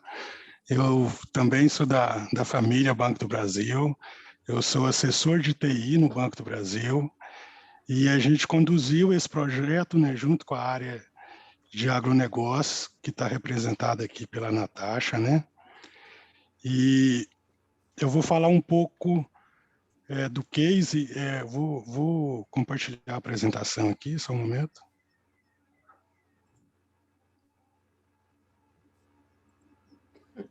Vocês estão conseguindo? Sim, perfeito. Pode ir. Sim. Então, o nosso case é esse nome gigante aí, né? Validação geossocioambiental da base geográfica de desmatamentos do MAP Biomas. No que ele consiste? O case, ele possibilita que o Banco do Brasil impeça que um produtor rural consiga financiamento para explorar uma área que tenha sido desmatada de maneira ilegal. Quer dizer, é muito autoexplicativo, é isso. Eu poderia parar agora e a gente almoçar, entendeu? Mas eu vou dar um overview, assim, uma visão do todo, né? De como isso se encaixa no processo. Então, a primeira coisa, eu vou falar um pouco sobre a base, que é a base que a gente utiliza para validar esse processo, para falar, olha, não, tudo bem, você não está plantando sobre uma área desmatada, você pode seguir com a sua proposta. Então, a gente usa a base, aí qualquer coisa a Natasha pode me corrigir, do MAP Biomas. Essa base é uma base multi-institucional, ela foi mantida e criada por várias instituições, universidades, ONGs e empresas de tecnologia. Ela é uma iniciativa do Observatório do Clima. Ela que serve como matéria-prima para o nosso processo. Ela tem a vantagem de ser muita gente envolvida, né? Melhora a capacitação. Ela é atualizada com frequência e é personalizada. E ela disponibiliza dados históricos, né? Então, esse foi um overview, assim, uma visão geral da base que a gente utiliza aqui no processo. Agora eu vou entrar um pouco no processo, porque senão eu já pararia, né? Então, eu já vou dar um exemplo para vocês de como acontece aqui dentro do Banco do Brasil. O primeiro passo é internalizar essa base. Aí, o que acontece? Um gestor da área de agronegócio, vai lá no MAP Biomas, obtém a base, adiciona ela ao nosso sistema, ao nosso banco de dados geográfico e dá uma validade para essa base, é um período, uma vigência para ela. Essa base aqui, ela vai valer até a próxima atualização, né? Quando chegar outra atualização, muda a vigência. E aí, a partir do momento que o gestor internalizou a base, ela já está aqui no nosso banco de dados, a gente também tem a possibilidade, dá a possibilidade a ele de configurar qual o impacto que essa base terá no processo de crédito. Por exemplo, eu não sei se vocês conseguem ver na imagem, aqui está assim, ó, desmatamento. Essa aqui é a tela de parametrização. Aí ele estaria falando, olha, a base de desmatamento, ela é impeditiva, ela impede o processo de crédito. E ela não tem nenhuma tolerância. Qualquer sobreposição com uma área desmatada ilegalmente vai parar o processo. Mas eu estou falando do ponto de vista da TI, né? A gente cria parametrizável, porque não somos o dono do negócio. Fornecemos apenas a solução, né? O dono do negócio, no caso, é a equipe da Natasha, aí, da diretoria de agronegócio. Aí, beleza, temos a base tem o seu impacto parametrizado, então começa-se o processo de crédito, né? De crédito agrícola. Hoje em dia, no Banco do Brasil, o produtor rural ele tem a possibilidade de, com o celular lá na lavoura dele, usando o GPS do celular, ele pode capturar a área que ele quer financiar e nos enviar.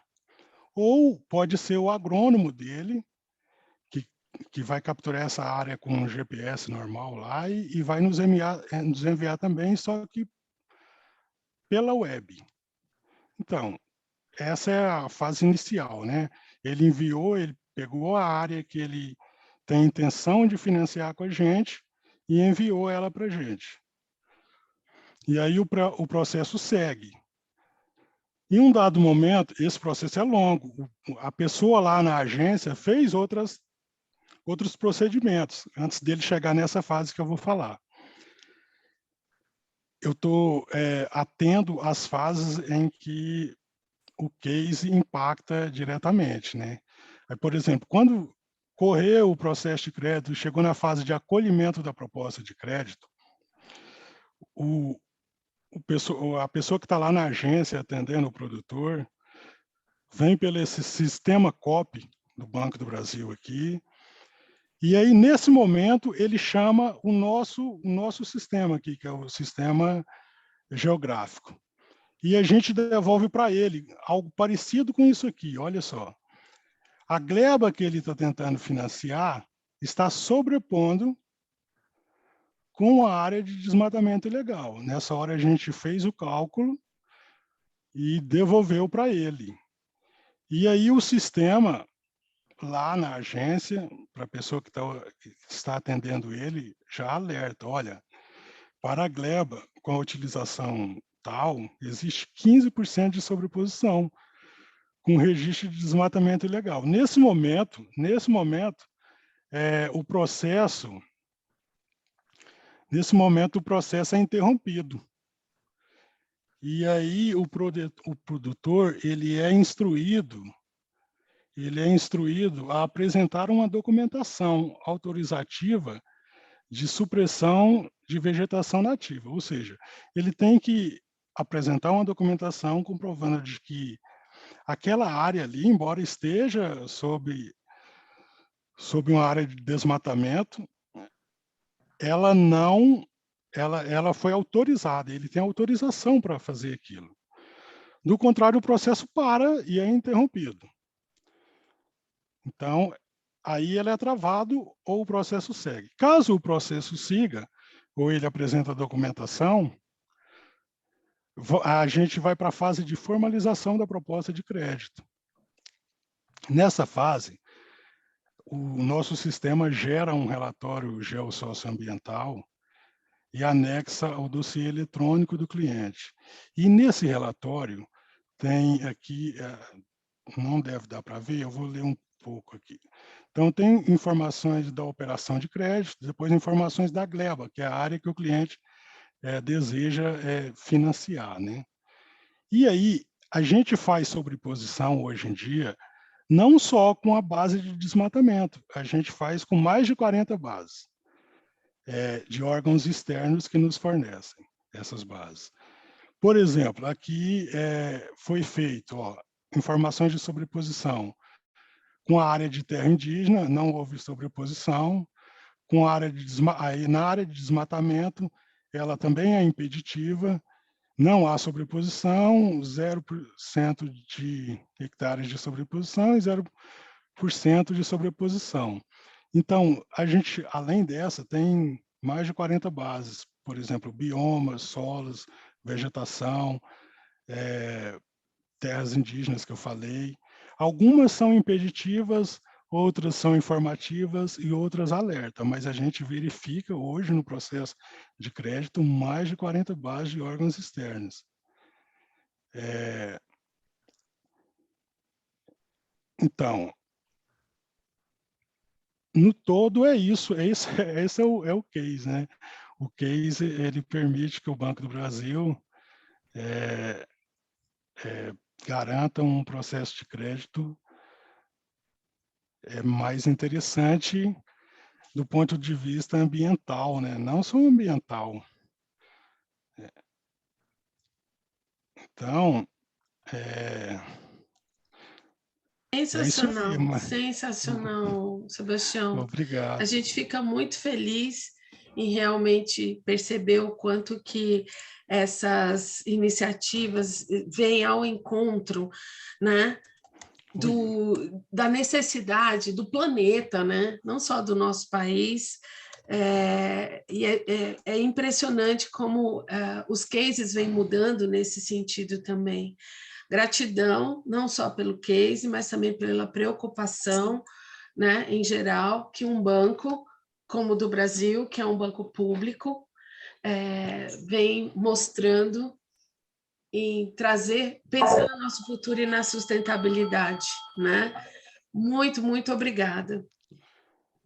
Bom, gente, e com esse case emocionante, a gente finaliza aqui a nossa apresentação, as nossas apresentações de hoje.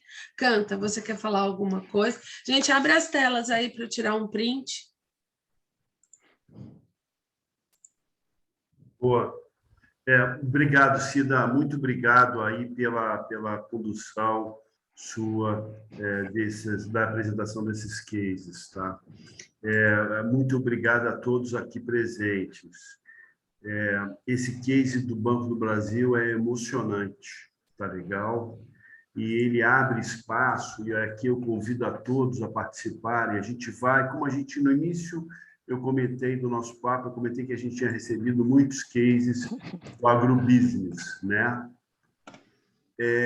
Eu vou montar, a gente vai montar, eu não monto nada, a gente faz tudo juntos, um webinar só de apresentação de cases para o agrobusiness, tá? Não sei a data que vai ser, mas vai ser muito breve para a gente pegar esse momento. Quero tentar ver se a gente faz aí o mais rápido possível. Eu tenho uma limitação de agenda, eu vou tentar ver como é que eu encaixo, porque a gente recebeu muita coisa muito legal do agrobusiness. Então, provavelmente, Sebastião e a turma do Banco do Extremo Sul, tá? A gente vai convidar vocês novamente, que a gente vai rolar um webinar aí aberto. Aí eu peço que vocês divulguem para Deus e o mundo, porque essas boas práticas, elas realmente têm que ser replicadas. Precisam ser divulgadas. Às vezes, o cara que está lá na ponta, o teu consumidor, não sabe o alcance do trabalho que está sendo feito. E é importante, porque a gente é recheado de más notícias o dia inteiro, né? E as boas precisam ser compartilhadas também. E o nosso canal é Boa Notícia, viu? E vocês são boas notícias. Vocês só mostram coisas legais, tá? Coisas legais que precisam ser mostradas, replicadas, divulgadas para todo mundo ver essa turma bacana, competente, dedicada, profissional, maravilhosa, que faz muita coisa bacana e que, às vezes, elas se perdem aí. Tá? Nós estouramos o nosso tempo, Canta. Vamos lá. Então, por fim, divulguem todos vocês para assistirem a cerimônia virtual do Prêmio Relatório Bancário. Ali está cheio de coisas bacanas. Prêmio Banking Transformation. Antigo relatório bancário, né? Obrigado, Cida. Repliquem isso para todos participarem. Familiares, amigos, clientes, todo mundo, tá? É isso, gente. Muito obrigado aí a todos vocês e parabéns. Vocês dão um golaço. Vocês são tudo artilheiro aí, tá?